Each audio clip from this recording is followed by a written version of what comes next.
Hey guys, I was chosen to do the John 13 video. So John 13 talks about three things.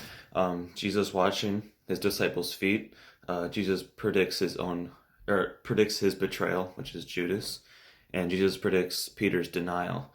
And so starting off washing his feet, this is a great example, or one of the greater examples of Jesus humbling himself and putting him lower than his disciples by washing their feet and knowing that not every one of them was clean, which is why Peter questioned those. And he's like, not just my feet, but my hands and my head as well, talking about how Jesus should clean him. And Jesus answered, those who have had a bath need only to wash their feet. Their whole body is clean, and you are clean, though not every one of you.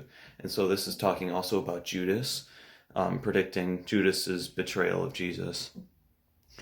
And then he talks about how we should treat each other and do those things just like Jesus washed his disciples' feet by humbling us. It makes us so we aren't putting ourselves ahead of anybody else.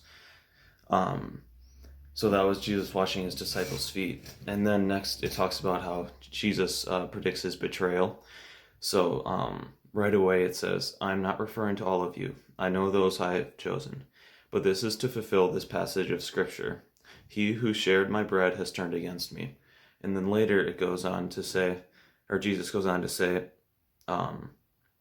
very truly I tell you, one of you is going to betray me. So then he takes a piece of bread and he dips it and he gives it to Judas. And then referring back to, he who shared my bread has turned against me. So this is showing that that Judas has turned against Jesus. And then, so at that moment, Satan entered Judas's body, and then Judas is going to start planning to betray Jesus and take him. And then lastly, it talks about how Jesus predicts Peter's denial, which is Peter denied Jesus 3 times when asked if he knew him. And I think one of the most powerful things is, when Peter asked, Lord, why can't I follow you now? I will lay down my life for you. And Jesus just says, will you really lay down your life for me? Very truly I tell you, before the rooster crows, you will disown me 3 times.